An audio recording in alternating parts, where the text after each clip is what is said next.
sepuh Babasari, ada Kak Rafael, Kak Wando, dan yang lain-lainnya. Mereka adalah murid Babasari yang tertua.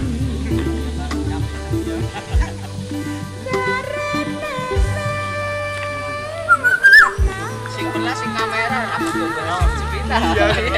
Kalau antena kamera tanda. Assalamualaikum warahmatullahi wabarakatuh.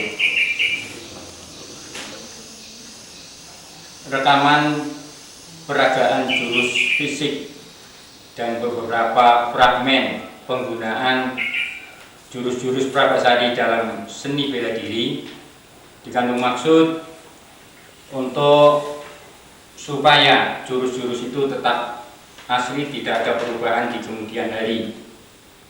Kemudian bagi para siswa yang jauh dari para pembina dan pelatih bisa digunakan sebagai acuan. Demikian juga bagi para pelatih dan pembina di daerahnya masing-masing. Kemudian secara sepintas-pintas dari sejarah timbulnya atau beradanya Babasari adalah sebagai berikut. Memang sejak kecil saya itu sudah tertarik dengan jurus-jurus daripada perguruan silat-silat yang ada, terutama pada waktu saya kecil itu tertarik kepada bapak saya sendiri, yaitu Bapak Sudarno Gunosentiko yang kebetulan sebagai pendekar bela diri. Dan pada waktu saya remaja, yaitu kurang lebih pada tahun 57, baru mulai mempelajari jurus-jurus fisik dari aliran yang dirangkum oleh bapak saya sendiri, yaitu mengambil intisari dari gerakan-gerakan jurus dari beberapa cabang perguruan yang dipandang sebagai inti dari perguruan itu sendiri. Jadi bentuknya dinamakan Perguruan Pencaksilat Nasional. Pada tahun sekitar 65, 66, 67, di mana bangsa dan negara kita sedang menghadapi suatu gejolak yang menyebabkan, mengharuskan para pemuda untuk tampil membela bangsa dan negaranya. Pada waktu itulah timbul di hati saya untuk mempelajari seni bela diri, baik yang secara fisik maupun dengan tenaga dalam. Dari beberapa perguruan yang saya pelajari adalah mengambil satu kesimpulan pada waktu itu bahwa setiap perguruan mempunyai kelebihan dan kekurangannya masing-masing.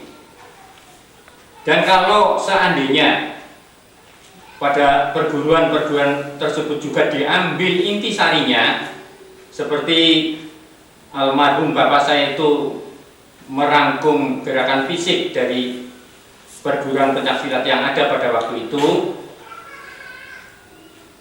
ini saya akan membentuk satu perguruan yang lain daripada yang lain.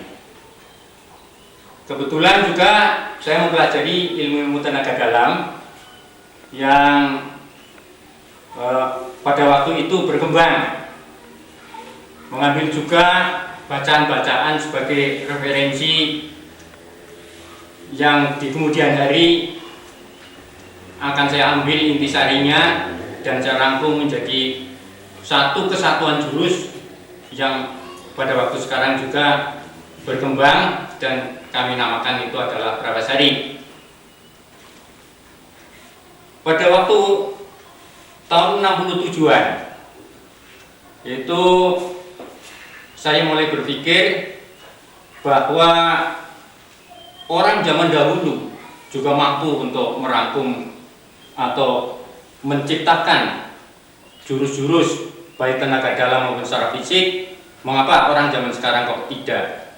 Nah, untuk ini memang saya terpanggil untuk itu dan saya berprihatin Ya, sejarahnya itu pada waktu istri dan anak saya itu tidur di waktu jam 12 malam lebih, saya mulai meditasi, dan alhamdulillah dengan bimbingan dari bapak saya, yaitu kebetulan saya diberi warisan 2 jurus yang di kemudian hari menjadi jurus 1 dan jurus 2 pada Brahmasari, tapi tanpa pukulan.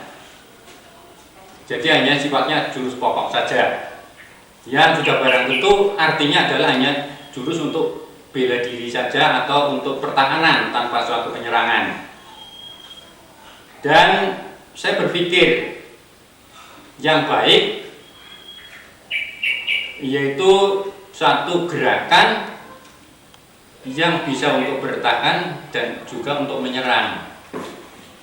Alhamdulillah juga dengan percobaan yang berkali-kali, diantaranya adalah yang di samping kanan saya adalah Mas Sugianto ini, yang setiap kali saya mendapatkan rangkuman jurus baru untuk mencoba sampai sejauh mana kekurangan dan kelebihan daripada jurus yang tercipta itu, bersama-sama dengan adik yang berada di Semarang yang bernama Wibowo. Dan pada tanggal 14 Januari 1969 dengan petunjuk Allah, maka lengkap jurus 1 sampai dengan 8 itu kami rangkum dan kami cobakan dengan kekuatan-kekuatan ilmu yang lain yang kebetulan secara sukarela datang ke tempat kami di sini. Jadi alhamdulillah teruji ilmu Prabasari ini kalau dibandingkan dengan ilmu-ilmu yang lain secara tegas tidak memalukan. Selain daripada itu, pada tahun 1976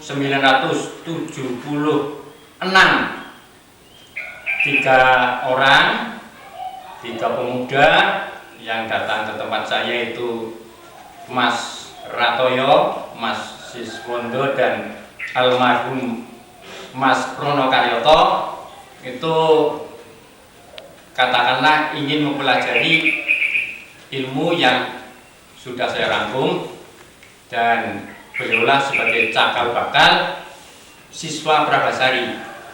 Jadi kalau Mas Sugianto dengan Mas Wibowo itu adalah pradana ya, atau pertama sebelum mendirikan suatu perguruan. Setelah timbul atau terangkum perguruannya menjadi jadi dan namanya Prabasari, itulah siswa pertama 3 orang itulah yang kemudian berkembang pesat, dan alhamdulillah hampir kota-kota besar di seluruh Indonesia ini, bahkan ada yang sampai ke Kanada yang mempelajari ilmu Prabasari.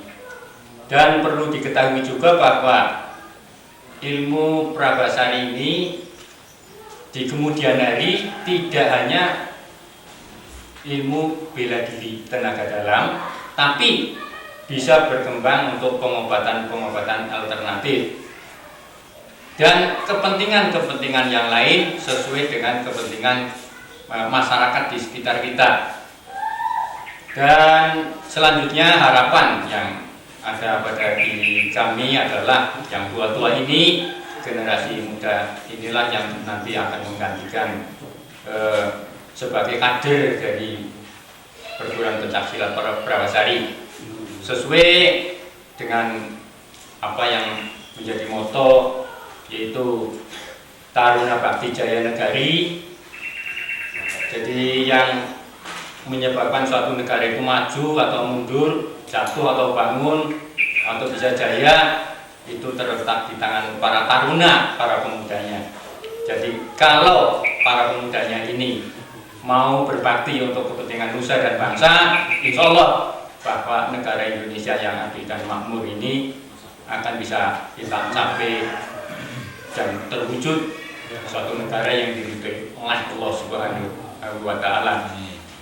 Dan demikianlah, kemudian juga kami mengucapkan terima kasih yang sebesar-besarnya kepada semua pihak yang telah membantu terrekamnya peragaan-peragaan jurus ini.